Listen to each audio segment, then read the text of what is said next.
الحمد لله نحمده ونستعينه ونستغفره ونعوذ بالله من شرور أنفسنا ومن سيئات أعمالنا من يهده الله فلا مضل له ومن يضلله فلا هادي له ونشهد أن لا إله إلا الله وحده لا شريك له ونشهد أن سيدنا ونبينا ومولانا محمدا عبده ورسوله أما بعد فأعوذ بالله من الشيطان الرجيم بسم الله الرحمن الرحيم وما آتاكم الرسول فخذوه وما نهاكم عنه فانتهوا وقال تعالى فلا وربك لا يؤمنون حتى يحكموك فيما شجر بينهم ثم لا يجدوا في أنفسهم حرجا مما قضيت ويسلموا تسليما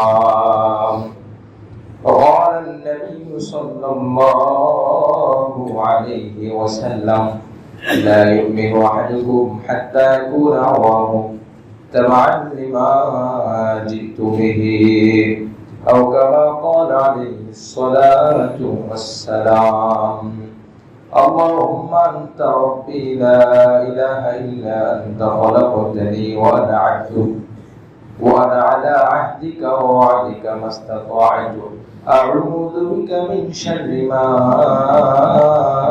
صنعت أبوء لك بنعمتك علي وأبوء بذنبي فاغفر لي فإنه لا يغفر الذنوب إلا أنت একবার দুরূদ শরীফ পড়ি আল্লাহুম্মা সাল্লি আলা মুহাম্মাদিন ওয়া আলা আলি মুহাম্মাদ কামা সাল্লাইতা আলা ইব্রাহিম ওয়া আলা আলি ইব্রাহিম ইন্নাকা হামিদুম মাজিদ আল্লাহুম্মা বারিক আলা মুহাম্মাদিন ওয়া আলা আলি মুহাম্মাদ كما باركت على إبراهيم وعلى آل إبراهيم إنك حميد مجيد سبحانك لا علم لنا إلا ما علمتنا إنك أنت العليم الحكيم معزز محترم مسلمين الكرام 1446 হিজরি রবিউল আউয়াল মাসে আজ তৃতীয় জুমা 16 তারিখ আল্লাহ পাক আমাদের সকলকে জুমার নামাজ আদায় করার জন্য এই পবিত্র মাসে বরকতময় মাসে ঈমানের সাথে জুমার নামাজের ঘরে জামে মসজিদে আসার তৌফিক দান করেছেন শুকরিয়া আদায় করি আলহামদুলিল্লাহ কোরআনে কারীমের দুই জায়গা থেকে দুটি আয়াত তেলাওয়াত করা হয়েছে অসংখ্য হাদিস থেকে রাসূল করিম সাল্লাল্লাহু আলাইহি ওয়াসাল্লামের একটি হাদিস পাঠ করা হয়েছে আল্লাহ পাক আমাদের সকলকে হাদিস সমূহের উপরে গোটা কোরআনের উপরে ঈমান পরিপূর্ণ করা ও আমল করার তৌফিক দান করেন আমিন মুআজ্জাজ মুহতারাম মুসল্লিয়ান ইকরাম চলমান মাসের নাম রবিউল আউয়াল মাস আমরা সকলেই অবগত আছি এই মাস আল্লাহ পাক রব্বুল আলামিন আরবি মাসে যতগুলো মাস আছে যতগুলো দিন আছে প্রত্যেকটাই সম্মানিত প্রত্যেকটাই দামি তার মধ্যে থেকে যে মাসে নবী আলাইহিস সালামের আগমনের কথা এসেছে ইতিহাসবিদরা যে মাস সমূহের নাম উল্লেখ করেছেন তার মধ্যে একটি মাস রবিউল আউয়াল মাস একটি মাস রমজান মাস আরো অন্যান্য মাসের কথা উল্লেখ করেছে তো এই মাস আল্লাহ পাক রব্বুল আলামিন এই মাসে আমাদের নবী সাল্লাল্লাহু আলাইহি ওয়াসাল্লামকে মহাশয় দুনিয়াতে প্রেরণ করেছেন সেজন্য আমাদের কাছে অত্যন্ত আনন্দের বিষয় হিদায়াতের বাণী নিয়ে এসেছেন, যার কারণে আমরা ভালো মন্দ এবং ভালো খারাপ, জুলুম অত্যাচার সমস্ত কিছু বুঝতে শিখেছি, জানতে পেরেছি। তিনি না আসলে, তার দাওয়াত না পৌঁছালে, আল্লাহ না করুক হয়তো আমরাও সে বর্বরতার যুগের মধ্যে রয়ে যেতাম। তার একান্ত আল্লাহ পাকের একান্ত অনুগ্রহ তার নবী সাল্লাল্লাহু আলাইহি ওয়াসাল্লামকে পাঠিয়েছেন, আমাদের উপরে পরিপূর্ণ অনুগ্রহ করেছেন, দয়া করেছেন।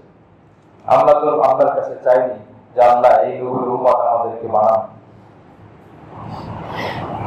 আবার এটাও চাই আল্লাহ আপনার নবীর আমার যখন জন্ম হবে তখন আপনার নবীকে বানান।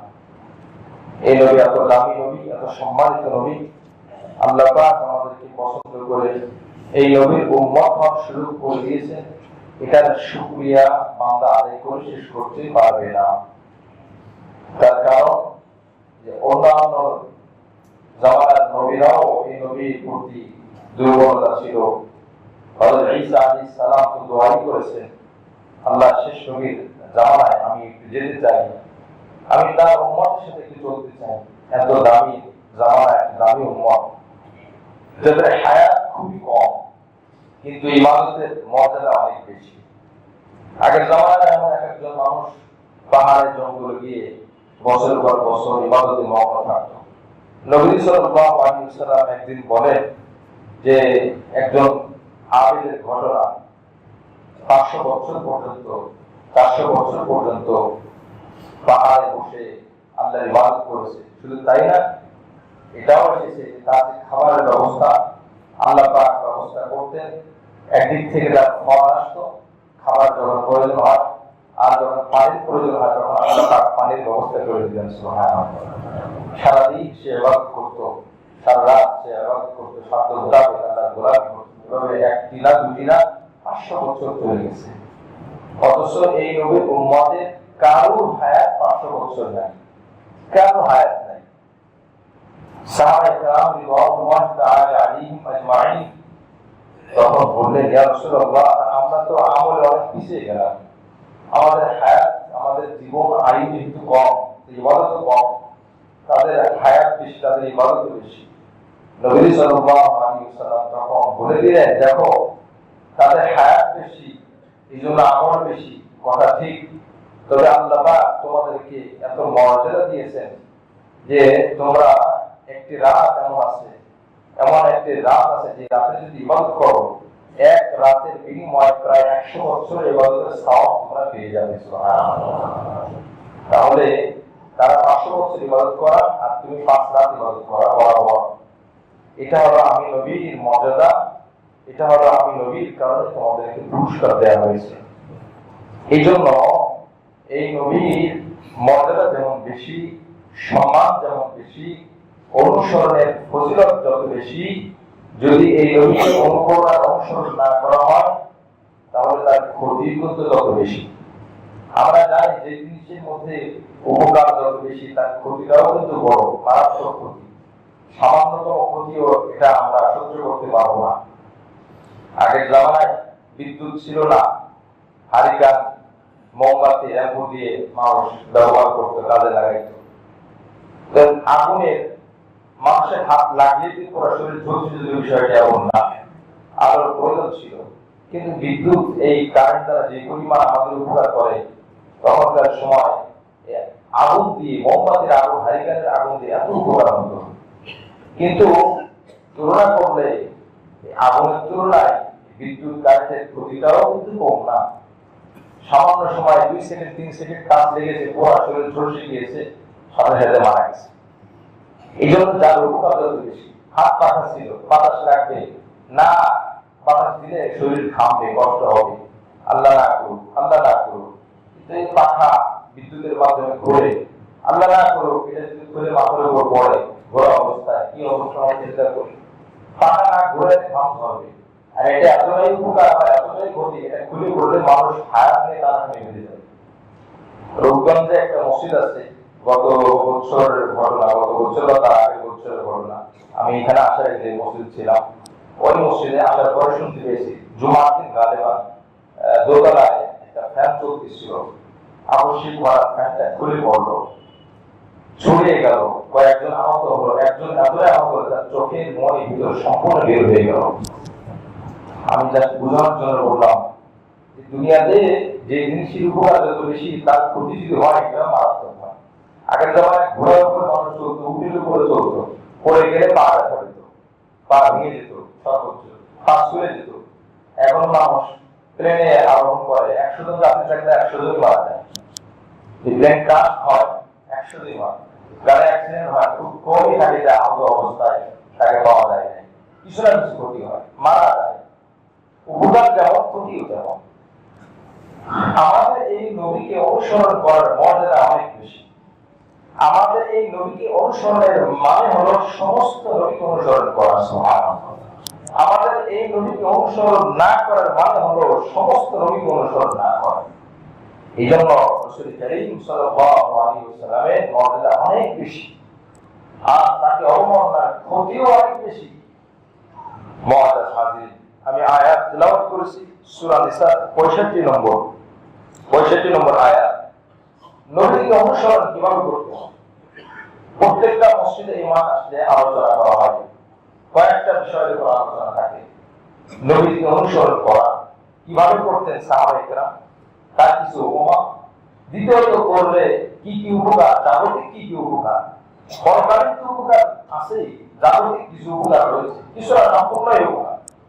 নবীর আদর্শ মানার মধ্যে কোনো ক্ষতি নেই, শারীরিক বলেন সামাজিক বলেন। আমাদের চোখের দৃষ্টিতে আমরা ক্ষতি দেখতে পারি, এই ক্ষতিটা শয়তান আমাদের সামনে তুলে ধরেছে, কিন্তু আসলে কোনো ক্ষতি নেই। এরপরে নবীজির সম্মান মর্যাদা, নবীজির গুরুত্ব কত, নবীজির মর্যাদা কত, এটা নিয়েও আলোচনা হয়। মুআজ্জাজ হাজির, নবীজির মর্যাদা, নবীজির গুরুত্ব, নবীজির মুআজিজা সব নবীর থেকে বেশি। নবীজির মর্যাদা সব নবীর থেকে, মুআজিজা সব নবীর থেকে বড় এবং বেশি। এগুলো বলার দ্বারা, শোনার দ্বারা ঈমান বাড়ে, আগ্রহ বাড়ে, ভালোবাসা জাগে, কিন্তু এগুলো অনুসরণের কিছু নাই। আমাদের নবী মিরাজে গিয়েছেন, এটা একটা মুআজিজা, কোন নবী যেতে পারে না। আমাদের নবীজিকে এমন কিছু যেমন কোরআন কারীম সমস্ত কিতাবের বড় কিতাব, আসমানি কিতাব যদিগুলো তার মধ্যে থেকে সব থেকে বড় সম্মানিত কিতাব হলো কোরআন। এই কোরআনের কারণেও আমাদের নবী অনেক দামি হয়েছে, যে কোরআন অন্য কাউকে দেওয়া হয়নি। মুআজ্জাজ হাজির, এই জন্য রাসূল কারীম সাল্লাল্লাহু আলাইহি ওয়াসাল্লামের যে মুআজিজা আছে, মুআজিজা ও মুআজিজার মধ্যে অনুসরণের কিছু পাওয়া যায় না। নবীজি মিরাজে গিয়েছেন, আল্লাহর দর্শনে গিয়েছেন, আমাদের যাওয়া ফরজ না, ওয়াজিব না, যাওয়া সম্ভব না। নবীজির উপর কোরআন নাযিল হয়েছে, একটা মুআজিজা, বাস্তব মুআজিজা। এখন আমাদের উপর আমরা যদি সারাদিন আল্লাহর কাছে চাই, আল্লাহ আমার উপর একটা কোরআন নাযিল করো, এটা সম্ভব? কখনোই না। এটা নবীর স্পেশাল মুআজিজা। নবীর যে মর্যাদা, নবীর মুআজিজা, এগুলো আলোচনার বিষয়, ভালোবাসার বিষয়, এতে ঈমান বৃদ্ধি পায়, কিন্তু অনুসরণের কিছু নাই। নবীজির একটা বিশেষ স্পেশাল মর্যাদা, এটাও একটা, আল্লাহ পাক তাকে বলেছেন তুমি 11টা পর্যন্ত বিবাহ করো। এটা নবীর উপরে, নবীর জন্য সীমাবদ্ধ, কিন্তু উম্মতের জন্য সর্বোচ্চ সামর্থ্য থাকলে, শর্ত থাকলে 4টি বিবাহ করতে পারবে। এখন নবী সাল্লাল্লাহু আলাইহি ওয়াসাল্লামের মর্যাদা, মুআজিজা, এটা আলোচনার বিষয়, মুখে ধারণ করার বিষয়, ঈমান বৃদ্ধির কারণ, অনুসরণের বিলকুল কোনো কারণ না। নবী সাল্লাল্লাহু আলাইহি ওয়াসাল্লামের আমল যেগুলো নবীজি করতে বলেছেন, করার কথা ইঙ্গিত দিয়েছেন, সাহাবায়ে কেরাম করেছেন, সাহাবায়ে কেরাম শিখিয়েছেন, সেগুলো করার দ্বারা নবীজির কাছাকাছি হওয়া যায়, সেগুলো বাস্তবায়ন করার দ্বারা নবীর ভালোবাসা সে অর্জন করতে পারে। সূরা আল ইমরান আল্লাহ পাক বলেন, কুল ইন কুনতুম তুহিব্বুনাল্লাহ ফাত্তাবিউনি ইউহিব্বুকুমুল্লাহ ওয়া ইয়াগফির লাকুম যুনুবাকুম। 3 নম্বর পারায় হাফিজ কোরআন কারীমের 13 নম্বর পৃষ্ঠা, যে আমি আল্লাহ বলে দিলাম সূরা আলে ইমরান 31 নম্বর আয়াত। যদি তোমরা আল্লাহকে ভালোবাসতে চাও তো আমি নবীকে অনুসরণ করো। আচ্ছা, আল্লাহকে ভালোবাসতে চাইলে আমি নবীকে অনুসরণ করো। আল্লাহ পাক বুঝাতে চান, বান্দা আমাকে ভালোবাসতে যদি চাও, আমার ভালোবাসা যদি তুমি পেতে চাও, আমার নবীকে অনুসরণ করো। আমার ভালোবাসা তোমার চাওয়া লাগবে না, আমি আল্লাহ নিজের থেকে তোমাকে ভালোবাসবো। সুবহানাল্লাহ। সারাদিন যদি কেউ বলে আল্লাহ তুমি আমাকে ভালোবাসো, তুমি আমাকে ভালোবাসো, আল্লাহ পাক বলবেন না হ্যাঁ আমি তোমাকে ভালোবাসলাম, এই কথা বলবেন না। আল্লাহ পাক বলে দিয়েছেন তোমার ব্যক্তিগত জীবন, তোমার পারিবারিক জীবন, তোমার সামাজিক জীবন, তোমার ব্যবসায়িক জীবন, তোমার রাষ্ট্রীয় জীবন, তোমার রাজনৈতিক জীবন, সব জায়গায় আমার রাসূলের আদর্শ আছে, খুঁজে পাবে। ওগুলো নিয়ে তুমি আমল করো, আমাকে তোমার খোঁজা লাগবে না, আমি আল্লাহ তোমাকে খুঁজে নেব। সুবহানাল্লাহ। আল্লাহকে খোঁজা লাগবে না, আল্লাহ খুঁজে নেবে। বিপদের সময় আমার কাছে সাহায্য চাওয়া দরকার নাই, আমি আল্লাহ আমার পক্ষ থেকে তোমার উপর সাহায্য নাযিল করব। সুবহানাল্লাহ। মুআজ্জাজ হাজির, দোয়া কবুল হয় না কেন? রাসূলের অনুসরণ পূর্ণাঙ্গরূপে হয় না, এই জন্য। দোয়া কবুল হয় না কেন? রাসূলকে ভালোবাসতে পারি না অনুসরণের মাধ্যমে, এই জন্য দোয়া কবুল হয় না। আল্লাহ আমার দোয়া কবুল করলেন না, আল্লাহ আমার উপর নারাজ, অসন্তুষ্ট। কেন অসন্তুষ্ট? আমি আল্লাহকে খুশি করতে পারি নাই। কিভাবে খুশি করব? বলে রাসূলকে অনুসরণ করি। রাসূল আল্লাহ বলেন আমি আমার রাসূলকে অনুসরণ করব, আমি খুশি হয়ে যাব। এই জন্য আল্লাহ পাক রব্বুল আলামিন এই আয়াতের মধ্যে বলে দিলেন আমি তোমাকে আমি আল্লাহই ভালোবাসবো এবং তোমার গুনাহসমূহকে আমি আল্লাহ মাফ করে দেব। সুবহানাল্লাহ। মুআজ্জাজ হাজির, এই জন্য সূরা নিসার সে আয়াত গুরুত্ব কি? এটা তো ভালোবাসা উপকার পেলাম, না মানলে, না বুঝলে, না জানলে গুরুত্ব কি? এই আয়াতটা খুবই গুরুত্বপূর্ণ, তাফসীর সহকারে দেখলে স্পষ্ট হবে। আল্লাহ পাক বলেন ফালা রাব্বিকা লা ইউমিনুনা হাত্তা ইউহাক্কিমুকা ফীমা শাজারা বাইনাহুম। আমি আল্লাহ তোমাদের রবের, তোমাদের আল্লাহর কসম করে বলছি। আল্লাহ নিজে বলেন তোমাদের আল্লাহ মানে কে? আল্লাহ নিজেই বলতেছে যে আমি আল্লাহ আমার কসম করে বলছি লা ইউমিনুনা, যে তোমরা ঈমান আনতে পারবে না, তোমাদের ঈমান তখন পর্যন্ত গ্রহণযোগ্য হবে না যতক্ষণ না তুমি তোমাকে যে বিষয় ফয়সালা দেওয়া হয় ফীমা শাজারা বাইনাহুম, সে বিষয়ে তুমি যদি মেনে নাও, অর্থাৎ হাত্তা ইউহাক্কিমুকা ফীমা শাজারা বাইনাহুম, তোমাদের সামনে তোমাদের রাসূল যে বিষয়ে ফয়সালা দেয় সেগুলো মানতে পারলে তোমার ঈমান পরিপূর্ণ হবে। 2 নম্বর, আল্লাহ যেহেতু বলছেন তাই বিশ্বাস করলাম, কিন্তু খটকা থেকে গেল। এরকম অনেক সময় হতে পারে, রাসূল যেহেতু বললেন মানতেই হবে, হাদিসে যেহেতু আছে, কোনো কথা বলার তো সুযোগ নাই। এই কথা বলার তো সুযোগ নাই, আপনি এর কি বুঝালেন? ভিতরে একটা খটকা আছে, কি বলে বলা যায় কিনা। আল্লাহ যেহেতু বলছে, রাসূল যেহেতু বলছে, করা তো লাগবেই। এরপরে কি বলেন? সুম্মা লা ইয়াজিদু ফি আনফুসিহিম হারাজান মিম্মা কাযাইতা। আল্লাহ পাক বলেন এই হুকুম দেওয়ার পরে বিশ্বাসের ক্ষেত্রে যদি কোনো ধরনের সংকীর্ণতা থাকে, কোনো ধরনের অস্পষ্টতা থাকে, তাহলে তোমরা ঈমান আনতে পারবে না। দিলের মধ্যে, মনের মধ্যে, অন্তরের মধ্যে পরিপূর্ণ স্বচ্ছতা থাকতে হবে, কোন ধরনের খটকা থাকতে পারবে না। আল্লাহ যেহেতু বলছেন মানতেই তো হয়, এরকম না। আল্লাহ বলেছেন, রাসূল বলেছেন, এটাই সত্য, এটাই মানতে হবে। কি বলে কথা ঠিক কিনা? কোন সন্দেহ হবে। সমাজে কি বলবে? রাসূল যদিও বলেন, সমাজ তো মানে না, ঈমানের মধ্যে খটকা। রাসূল যেহেতু বলেছেন ব্যবসা তো চলে না, ঈমানের মধ্যে খটকা। রাসূল যেহেতু বলেছেন পরিবারকে কিভাবে সামাল দেব, ঈমানের মধ্যে সমস্যা। আল্লাহ বলেন ثم لا يجدوا في أنفسهم حرجا مما قضيت। এভাবে আপনি যে ফয়সালা দিলেন, এই ফয়সালার ব্যাপারে তার মনে কি কোনো সংকীর্ণতা আছে? কোন ব্যাখ্যা কি সে দাঁড় করতে চায়? কোন অজুহাত তালাশ করতে চায়? কোন সুযোগ নিতে চায়? যদি সুযোগ নিতে চায়, যদি ব্যাখ্যা দাঁড় করায়, যদি এদিক সেদিক করে, উপরে নিচে তাকায়, পরিবার খেয়াল করে, সমাজ খেয়াল করে, অর্থ খেয়াল করে, আপনি তাদেরকে বলে দিন তোমার ঈমান এখনো পরিপূর্ণ হয়নি। সুম্মা লা ইয়াজিদু ফি আনফুসিহিম, আনফুস নফস, হারাজান সংকীর্ণতা, খটকা। তাহলে 1 নম্বর ঈমান আনতে হবে, বিশ্বাস করতে হবে রাসূল যেটা বলেছেন, যে ফয়সালা রাসূল দিয়েছেন। রাসূলের ফয়সালা দুই ভাবে হয়, হয় কোরআনের মাধ্যমে, না হয় হাদিসের মাধ্যমে। কোরআন হাদিসের মধ্যে বিশেষ একটি পার্থক্য হলো কোরআন ও ওহী, হাদিস ও ওহী। পার্থক্য হলো কোরআনের অর্থ, কোরআনের শব্দ আল্লাহ থেকে নির্ধারিত। কথাটা কিন্তু খুব বুঝতে হবে। কোরআনের শব্দ, কোরআনের অর্থ আল্লাহ কর্তৃক নির্ধারিত। যেটা আল্লাহ থেকে সুসজ্জিত শব্দ, সাজানো, ওই শব্দ যখন বলা হয়, রাসূল বলেছেন এটা কোরআন। দুই নম্বর, হাদিস কাকে বলে? হাদিস ও ওহী। যে কোরআন মানতে চায় সে অটোমেটিক হাদিস তার মানতে হবে। যে হাদিস মানে অটোমেটিক তার কোরআন মানা হয়ে যায়। রাসূল করিম সাল্লাল্লাহু আলাইহি ওয়াসাল্লাম বিবি আয়েশা সিদ্দিকা রাদিয়াল্লাহু আনহা ওনার কাছে জিজ্ঞাসা করা হয়েছে, রাসূলের আদর্শ কি, রাসূলের সুন্নাত কি, রাসূলের জীবন কি? বলে, তুমি কি কোরআন পড়ো না? বলে, হ্যাঁ পড়ি। কোরআনে যা আছে আমাদের রাসূল তাই করেন। সুবহানাল্লাহ। কোরআনের বাইরে কোনো কথা বলেন না। এইজন্য হাদিস কাকে বলে? হাদিস ওহী। তবে হাদিসের শব্দ আল্লাহ থেকে সাজানো না।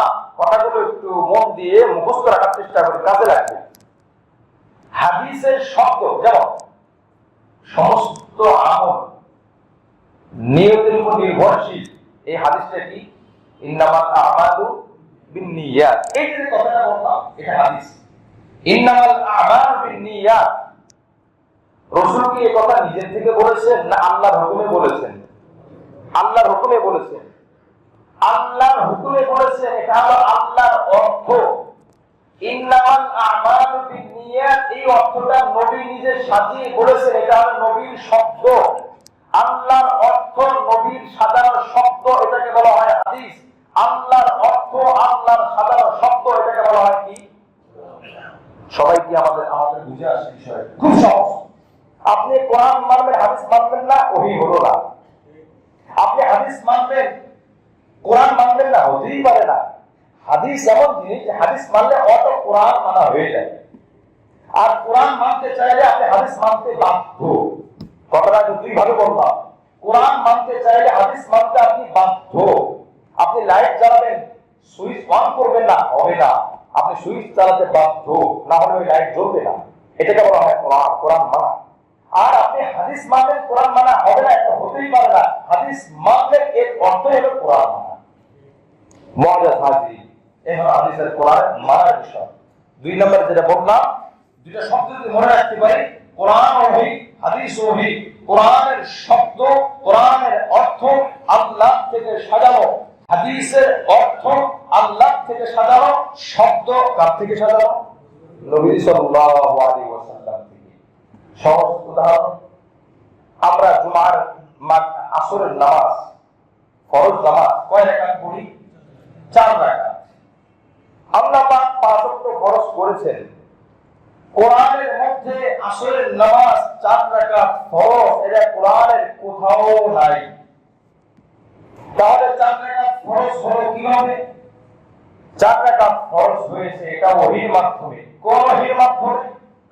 রাসূল করিম সাল্লাল্লাহু আলাইহি ওয়াসাল্লাম 4 রাকাত নামাজ আদায় করেছেন। রাসূল করিম সাল্লাল্লাহু আলাইহি ওয়াসাল্লাম 4 রাকাতের কথা বলেছেন। এবার বলেন, যদি নবী করেছেন আর নবী বলেছেন, এটা কি নবীর ইচ্ছায় না আল্লাহর ইচ্ছায়? আল্লাহর ইচ্ছায়। তাহলে আল্লাহর ইচ্ছা 4 রাকাত নবী তুমি পড়ো, আল্লাহর ইচ্ছা 4 রাকাতের কথা নবী তুমি বলো। কিন্তু আল্লাহ ঠিক শব্দটা কোরআনে সাজিয়ে দেন নাই। সূরা ফাতিহা থেকে নিয়ে সূরা নাস পর্যন্ত 114 সূরা, কোরআনে কারিমে 30 পারা, কোন একটা আয়াতের মধ্যে স্পষ্ট ভাবে ফজর 2 রাকাত, যোহর 4 রাকাত, আসর 4 রাকাত, মাগরিব 3 রাকাত, ইশা 4 রাকাত, বেতর 3 রাকাত, ঈদের নামাজ 2 রাকাত, জুমার নামাজ 2 রাকাত, কোথাও নাই, কোথাও নাই। আল্লাহু বিল্লাহি তাআলা কোরআন হাতে নিয়ে বলছি, যারা কোরআন পড়েন তারা জানতে পারবে কি বলে তারা ঠিক কি না। তাহলে এবার বলে, আপনি বললেন কিভাবে?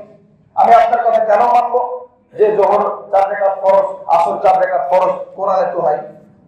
বলে কোরআনে ওহী দ্বারা মানতেছি না। ওহী দুই প্রকার, হাদিস ওহী, কোরআনে ওহী। কোরআনে বলছে নামাজ আদায় করো, হাদিসে নবীজি বলছেন 4 রাকাত নামাজ জোহর আদায় করো, আসর আদায় করো, 4 রাকাত ঈশা আদায় করো, 4 রাকাত। হাদিসের ওহী রাকাত নির্ধারণ করে দিয়েছে, কোরআনের ওহী বলেছে তুমি নামাজ আদায় করো। এই জন্য যে কোরআন মানতে চায় হাদিস ছাড়া মানতেই পারবে না। এক ভদ্রলোক বেশ কিছুদিন আগে এসে বলতেছিলেন, হুজুর কোরআনে আসছে যে ফাকুল সালামুন আলাইকুম, এইভাবে নবী আপনি সালামুন আলাইকুম বলেন। সালাম মানে শান্তি, আলাইকুম মানে তোমাদের উপরে। তো নবী আবার আসসালামু আলাইকুম ওয়া রাহমাতুল্লাহ এটা কোথা থেকে বানায় বলতেন? নাউজুবিল্লাহ বলি। নবী আবার আসসালামু আলাইকুম কেন? কোরআনে তো বলছে ফাকুল সালামুন আলাইকুম, তার বাহ্যিক কথাটা কিন্তু অসুন্দর না, অসত্য না, সম্পূর্ণই সুন্দর, সম্পূর্ণই সত্য। কোরআন স্পষ্ট বলাই আছে ফাকুল সালামুন আলাইকুম। হে নবী আপনি বলুন, কি বললেন নবী? সালামুন আলাইকুম। আল্লাহ বলে দিয়েছেন সালামুন আলাইকুম, সালামুন আলাইকুম এই কথা আপনি বলুন। তাহলে আমরা যে আসসালামু আলাইকুম এই কথা বলি, আল্লাহ বললেন সালামুন আর নবী বললেন আসসালামু। এবার আসেন বলেন তো, আল্লাহ রাসূল কি কোনদিন আল্লাহর কথার কোনো বিপরীত কোনো কথা বলেছে? বলে নাই। তাহলে আল্লাহ কোরআনে বললেন সালামু, নবী বললেন আসসালামু আলাইকুম, অর্থের মধ্যে ব্যবধান নাই, পার্থক্য নাই। সালামু আলাইকুম আলিফ লাম ছাড়া, আসসালামু আলাইকুম আলিফ লাম সহ। তো পার্থক্য হলো কিভাবে? আল্লাহ কোরআনে তার মর্মর্থনা শব্দের মাধ্যমে সাজিয়ে দিয়েছেন, তুমি শান্তির কথা বলো, তোমাদের উপর শান্তি। কিন্তু হে নবী কিভাবে তুমি সালামটা পেশ করবে? ওই ভদ্রলোক যে বললেন, আমি তাকে আরেকটা আয়াত দিলাম, 5 নম্বর পারা আছে ওয়াইদা হুইয়িতুম বিতাহিয়াতিন ফাহাইয়ু বিআহসানা মিনহা আও রুদ্দুহা। এই আয়াত উনি পড়েন নাই হয়তোবা, আমি বললাম এই আয়াতের অনুবাদ হলো নবী যখন আপনাকে কেউ সম্ভাষণ করে, যখন আপনাকে কেউ অভিনন্দন জানায়, তো উত্তম ভাবে আপনি তাকে অভিনন্দন জানান। এটা হলো কোরআনের শব্দ, এটাও একটা আয়াতের অংশ। যখন আপনাকে কেউ অভিনন্দন জানায় আপনি অভিনন্দন জানাবেন এবং বলেন অভিনন্দন জানান, আপনি তাকে অভিনন্দন জানান যে আপনাকে অভিনন্দন জানায়, তবে আপনারটা যেন আরো উত্তম হয়। এটা হলো আল্লাহ পাকের কথা। নবী সাল্লাল্লাহু আলাইহি ওয়াসাল্লাম জবাব দিয়ে বললেন আসসালামু আলাইকুম ওয়া রাহমাতুল্লাহি ওয়া বারাকাতুহু। এটা কার কথা? নবীজির কথা, নবীজির কথা। কিন্তু অর্থ কার? আল্লাহ পাকের। কারণ নবীজির জবাব থেকে নিজের থেকে কোনো কিছু বের করেছেন, তার কোরআন কথা অনুযায়ী আমি বলতে চান কোরআন যা বলেছে নবী তা বলে নাই। জরুরি নাউজুবিল্লাহ। যদি আপনি এই কথা বলেন তাহলে পুরো কোরআনই আপনি মানেন না। কেন মানেন না? আপনাকে যদি প্রশ্ন করা হয় আপনি কোরআন শিখেছেন কার কাছ থেকে? সর্বপ্রথম যদি আপনি নবীর যুগে হন, বলে আমি আল্লাহ নবীর থেকে শিখেছি, আপনি কি আল্লাহর আওয়াজ শুনছেন এটা কোরআন? না। আল্লাহকে এসে বলে গেছে এটা কোরআন। এটা যে কোরআন এটা প্রথম কে বলেছেন? নবী সাল্লাল্লাহু আলাইহি ওয়াসাল্লাম বলেছেন আলহামদুলিল্লাহি রাব্বিল আলামিন। সূরা ফাতিহার আয়াত নবীজি বলেছেন যে যেই নবী বললেন আলহামদুলিল্লাহি রাব্বিল আলামিন সূরা ফাতিহার আয়াত, এটা আপনি মানলেন। ওই নবী বললেন আসসালামু আলাইকুম ওয়া রাহমাতুল্লাহ, ওই নবীর জবান দিয়ে আপনি আসসালামু আলাইকুম ওয়া রাহমাতুল্লাহ মানেন না। আমি কিভাবে বুঝতে পারি যে আপনি আলহামদুলিল্লাহি রাব্বিল আলামিন এটা যে সূরা ফাতিহার আয়াত এটা আপনি মানবেন? তার কারণ এটা নবী বলছেন নাকি এটা আপনাকে সরাসরি আল্লাহ বলছে, নাকি আপনাকে আল্লাহ পাক কোনো চিঠি পাঠিয়ে দিয়েছে? এই জন্য নবীর হাদিস মানা মানে কোরআন মানা। তার কারণ নবীর এই একই জবান দিয়ে কোরআন বের হয়েছে, নবীর একই জবান দিয়ে হাদিস বের হয়েছে। যে বলে আমি নবীর হাদিস মানি তার মানে হচ্ছে কোরআন মানে, আর যে বলে আমি হাদিস মানি না আমি কোরআন মানি এর অর্থ হলো সে বলতে চায় নবী অর্ধেক সত্য বলেছে অর্ধেক মিথ্যা বলেছে। জোরে বলে নাউজুবিল্লাহ। মিথ্যা নবীর জবান দিয়ে কোরআন কখনো আল্লাহ বের করতে পারেন না। আপনি বলতে চান যে আপনার নবী অর্ধেক মিথ্যাবাদী অর্ধেক সত্যবাদী, এটা বলতে চান আপনি, এই কোরআনটাই আপনি বিশ্বাস করেন, কতদূর চলে যায়। মুআজ্জাজ হাজির, যে কথা বলতেছিলাম মনের মধ্যে কোনো খটকা সন্দেহ সংশয় থাকতে পারবে না। ঈমান পরিপূর্ণতার একটা অংশ হলো আপনার মনের মধ্যে খটকা না থাকা। 2 নম্বর, তো প্রথমে বলা হলো আল্লাহর হুকুম মানা, রাসূলের সিদ্ধান্ত মেনে নেওয়া। 1 নম্বর বলা হলো রাসূলের সিদ্ধান্ত মানলে ঈমান আসবে। 2 নম্বর শর্ত, শুধু মানলে হবে না, বিশ্বাস করলে হবে না, বিশ্বাসের সাথে সংকীর্ণতা দূর করতে হবে। যে আমার রাসূল যেটা বলেছেন সাল্লাল্লাহু আলাইহি ওয়াসাল্লাম সম্পূর্ণ সত্য, আমি যদি মানতে না পারি এটা আমার ব্যর্থতা, এই স্বীকারোক্তি নিজের মধ্যে দিয়ে এরপরে বলতে পারে রাসূল যেটা বলেছেন এটাই সত্য। কোনো অজুহাত, কোনো অবকাশ, কোনো সুযোগ, কোনো ব্যাখ্যা, কোনো এটা কোনো সেটা কোনো কিছু করা যাবে না। কি বলে বলে ঠিক কিনা? পারবো তো ইনশাআল্লাহ, কোনো কথা নাই।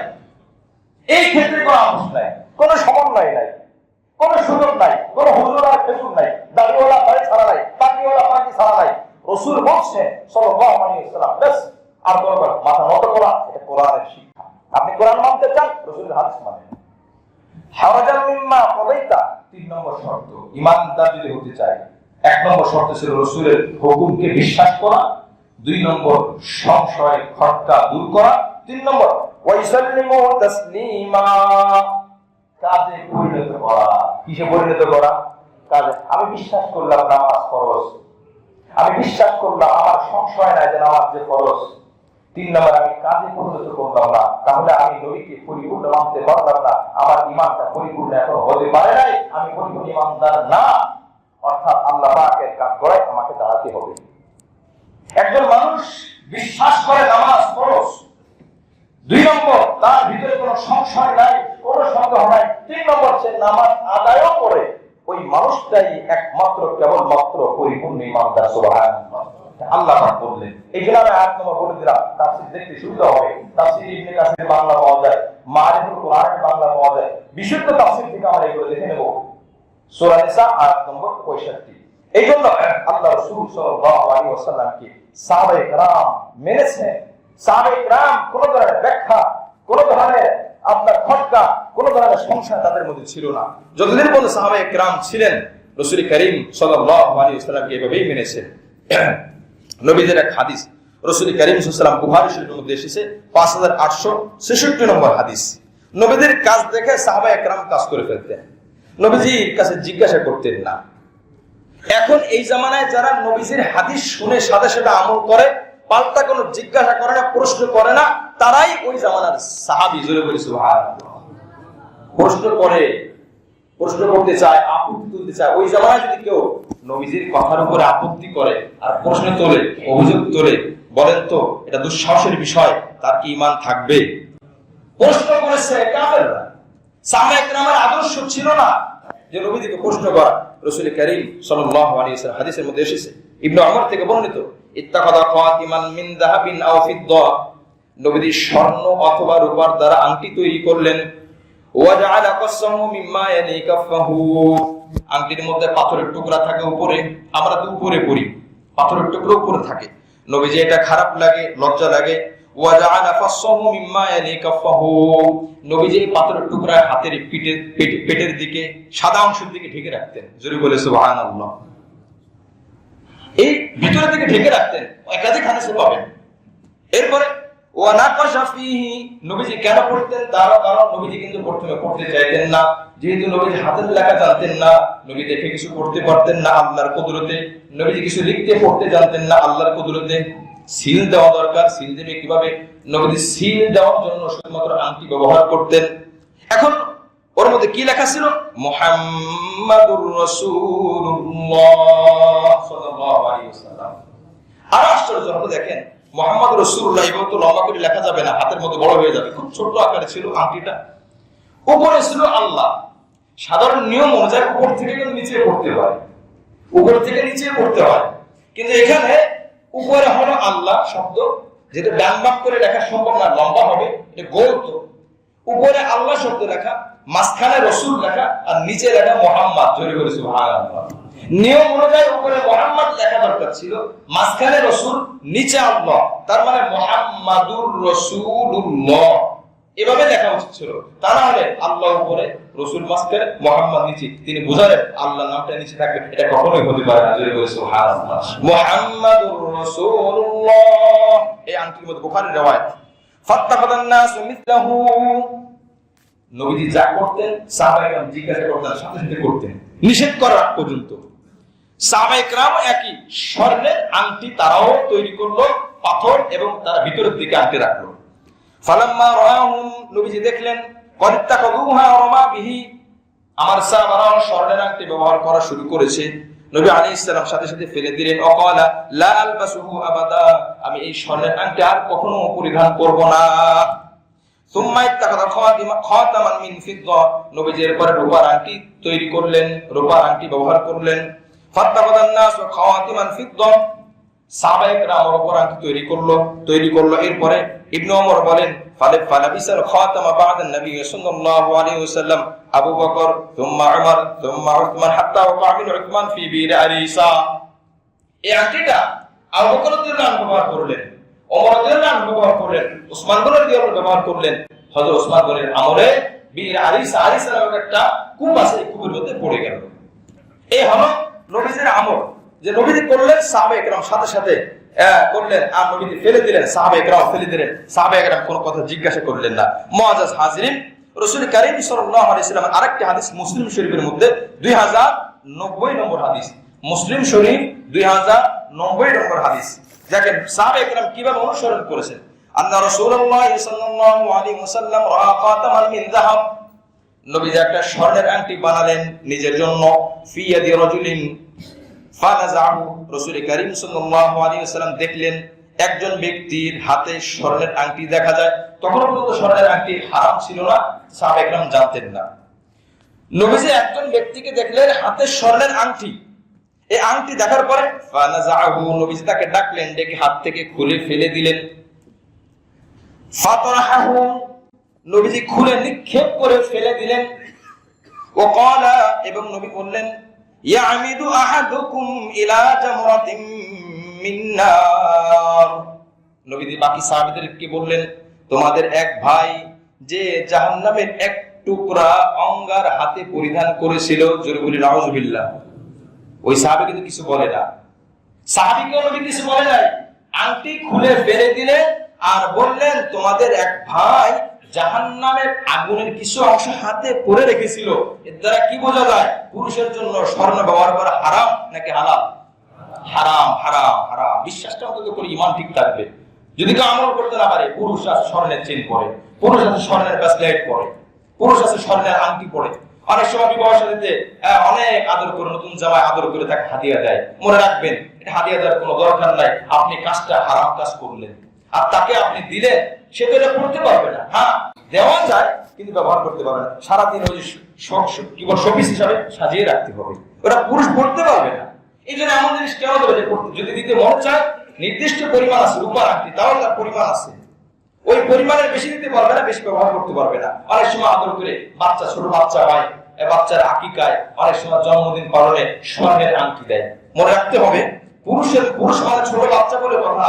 ছোট বাচ্চা হোক, বড় ছেলে হোক, সবার জন্য ঠিক না। এখন ছোট বাচ্চা তো গোনা লেখা হয় না, তাহলে বিষয়টা কি? বলে যারা এটা দিল, যারা তাকে পড়াইলো, এই অপরাধটা কিন্তু তাদের হবে।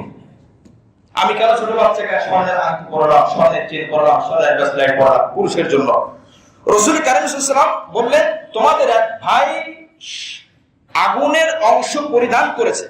ফায়াজআলুহা ফি ইয়াদিহা, আগুনের অংশ দিয়ে একটা জিনিস বানালো এবং হাতে পড়লো। ফাকিলা লির-রাজুল, নবীজি ফেলে চলে গেলেন। এরপরে এক লোক তাকে বলল, বাদামা যাবা রাসূলুল্লাহ সাল্লাল্লাহু আলাইহি ওয়াসাল্লাম, নবীজি যখন চলে গেলেন ফেলে দিয়ে, ভাই একটা কাজ করো, খুদ খাতিমাকা ইনতাফি বিহি, নবীজি পড়তে নিষেধ করেছেন, সুতরাং তুমি এটাকে গ্রহণ করো। টাকা দিয়ে কিনেছো, গ্রহণ করো। এটা তোমার পড়া দরকার নাই, তুমি এটা বিক্রি করে অন্য কোনো কাজে লাগাও। কথা কি যুক্তি আছে কি আছে না বলেন? নবীজি বলছেন পড়া যাবে না, কিন্তু নিয়ে অন্য কাজে ব্যবহার করা যাবে, এটা তো বলে নাই। কথার উদ্দেশ্য হলো যে নবীজিকে কিভাবে তারা মেনেছেন, এই জন্য তারা সাহাবী হয়েছেন। ওই সাহাবী কি বলেন, এটাই হলো আমাদের শিক্ষা। এখন আমরা ফেলে দিব বিষয়টি এটা না, সাহাবাদের মানার মাপকাঠি, সাহাবায়ে কেরামের মানার মানে মূল অবস্থা, কেন্দ্রবিন্দু কেমন ছিল। ওই সাহাবীকে বলা হয়েছে তুমি আংটিটি তুলে এটাকে বিক্রি করো বা অন্য কোনো কাজে লাগাও, ব্যবহার করা দরকার নাই। এটা তো জায়েজ আছে। ক্বালা লা, ওয়াল্লাহি, আল্লাহর কসম করে বলছি আমি এটা করতে পারবো না। কেন পারবে না? লা খুযুহু আবাদা, আমি ওই জিনিস আর কখনো ধরতে পারবো না। ওয়াকাত তারাহু রাসূলুল্লাহ সাল্লাল্লাহু আলাইহি ওয়াসাল্লাম, যে জিনিস নবীজি নিজের হাত দিয়ে খুলে ফেলে দিয়েছেন, নবীর হাত দিয়ে খুলে ফেলে দেওয়া বস্তু, আমি ওইটাকে আর ধরতে পারবো না। জোরে বলে সুবহানাল্লাহ। 1400 বছর পরে এই কথার মর্ম কিন্তু বুঝবো না। আমি বলতেছি আমিও বুঝি না, আমিও বুঝবো না, আমরা বোঝা মুশকিল, এটা কঠিন। 30-40 বছরের ব্যবধানে কত মানুষ কত কিছু বোঝে না। এমন অনেক বিষয় আছে দাদা বোঝে না, নাতি বোঝে না। কি বলবো, ঠিক কিনা? এমন অনেক বিষয় আছে নাতি বোঝে দাদা বোঝে না। দাদার কাছে মোবাইল দেওয়া হয়, রিসিভটাও করতে পারে না, আর নাতি মোবাইলের যত ফাংশন আছে সব বেজে খেয়ে ফেলছে। এই জন্য 40 বছর ব্যবধানে যদি আমরা এত কিছু না বুঝি, 1400 বছর আগের সে ভালোবাসা আর সে অনুসরণ কিভাবে বুঝবো? রাসূল কারীম সাল্লাল্লাহু আলাইহি ওয়াসাল্লামকে অনুসরণ করেছেন সাহাবায়ে কেরাম। মুসলিম শরীফের মধ্যে, আবু দাউদ শরীফের মধ্যে এসেছে 650 নম্বর হাদিস, 650 নম্বর হাদিস সাহাবায়ে কেরাম অনুসরণ করেছেন। বাইনামা রাসূলুল্লাহ সাল্লাল্লাহু আলাইহি ওয়াসাল্লাম ইসাল্লি বিআসহাবিহি, এর আগে বলে রাখি নবী সাল্লাল্লাহু আলাইহি ওয়াসাল্লাম ইমামতি করতেছিলেন, ইদ খালা'না আলাইহি ফাওয়াদা'হুমা আন ইয়াসারিহি। নবী সাল্লাল্লাহু আলাইহি ওয়াসাল্লাম নামাজের মধ্যে জুতা বা স্যান্ডেল পরে নামাজ পড়তেছিলেন। জুতা পরে স্যান্ডেল পরে কি নামাজ পড়া যায় আছে? বুখারী শরীফের মধ্যে 3 জায়গায় এসেছে নবী আলাইহিস সালাম জুতা পরে নামাজ আদায় করেছেন। শর্ত হলো যে জুতা যদি কোনো ধরনের নাপাক না থাকে তাহলে ওই স্যান্ডেল পরে নামাজ পড়া যায়। নামাজ সহিহ হওয়ার জন্য জুতা স্যান্ডেল কোনো প্রতিবন্ধক না, নাপাক হলো প্রতিবন্ধক। হ্যাঁ, 2 নম্বর কথা, জুতা স্যান্ডেল পরে যদি আপনি নামাজ ঠিকভাবে আদায় করতে না পারেন তাহলে তো খুলেই পড়তে হবে। অনেক সময় দেখা যায় জানাজার নামাজে বলা হয় ভাই জুতা খুলে জুতার উপরে পা রাখি, জুতা খুললাম যে কারণে ওই উপরে যদি পা রাখি তো ওই কারণটা দূর হলো না। জুতা খুলতে বলা হয় যদি এই উদ্দেশ্যে যে জুতার মধ্যে নাপাক থাকতে পারে, সুতরাং এটা খুলে আমরা জানাজার নামাজ আদায় করি। বলেন জুতার নিচে নাপাক আছে, আপনি যতই খুললেন, খুলে জুতার উপরে পা রাখলেন, আপনার জানাজা কিন্তু সহিহ হবে না। তাহলে কি করতে হবে? যদি নাপাক থাকে তাহলে জুতা খুলে সাইডে রাখতে হবে যাতে করে নাপাকের সাথে জুতার সাথে আপনার স্পর্শ না লাগে। আর যদি নাপাক না লাগা থাকে, কথাগুলো ভালো করে বুঝবো, অনেক সময় অন্যভাবে আমরা বুঝি। নিচতলা থেকে একদম ছন্দরা পর্যন্ত সকলে সমর্থ থাকে, কথাগুলো শুরু শেষ একটা বক্তব্যের 45 মিনিট 40 মিনিট পুরো কথার একটা মূল মেসেজ থাকে। এটা আপনি 5 মিনিটে বুঝবেন না, এটা বোঝার জন্য পুরো সময় থাকতে হবে। জুতা পরে যেই রাসূল কারীম সাল্লাল্লাহু আলাইহি ওয়াসাল্লাম নামাজ আদায় করেছেন, ফরজ নামাজ, আচ্ছা বলেন জানাজার নামাজ বড় না ফরজ নামাজ বড়? ফরজ নামাজ তো ফরজ আইন। তাহলে ফরজ নামাজে জুতা পরে নামাজ পড়া জায়েজ থাকে শর্ত সাপেক্ষে, নিয়ম মেনে। জানাজার নামাজ কিন্তু জুতা পরে নামাজ পড়া জায়েজ। কি বলে বলা ঠিক কি না? হাদিস থেকে বললাম কথাটা। যদি আপনার জুতা নাপাক না থাকে, আর যদি জুতা নাপাক থাকে আপনি ওর উপর দাঁড়ায় নামাজ হবে না, ওই জুতা খুলে ফেলতে হবে। কবরস্থানে আমরা যাই অনেক সময় জুতা খুলে আসি। এখানে জুতা খোলার 2টা উদ্দেশ্য, একটা হলো ভদ্রতা আর একটা হলো নাপাক। জুতার নিচে যদি নাপাক থাকে কবরস্থানে এটা ভদ্রতা রক্ষা পায় না। এই জন্য যদি কারোর কোনো অসুবিধা থাকে, হ্যাঁ পায়ে জুতা খুলতে অসুবিধা আছে এবং জুতা নাপাক কিনা সে যেতে পারে, এগুলো আবেগের বিষয়। এটা ওখানে আসলে বলার সবাই একভাবে নেবে না, সবাই একভাবে বুঝেও না। তারপরে মাসআলা তো মাসআলা বলতে হয়, এগুলো বুঝতে হবে তো ভাই, আমরা কতদিন না বুঝে থাকবো। আর এই জন্য মানদণ্ড ঠিক রেখে বুঝা। রাসূল কারীম সাল্লাল্লাহু আলাইহি ওয়াসাল্লামের এই বিধানগুলো আমরা যদি না বুঝি দুনিয়ার আর কেউ বুঝবে না। মুআজ্জাজ হাজির যে হাদিসটি বলতেছিলাম, আল্লাহ পাক তৌফিক দান করলে ইনশাআল্লাহ এখান থেকে আমরা সামনের জুমায় আলোচনা শুনবো। যে কথাগুলো বুঝলাম শুনলাম, আল্লাহ পাক আমাদের সকলকে পরিপূর্ণ আমল করার তৌফিক দান করেন। আমিন।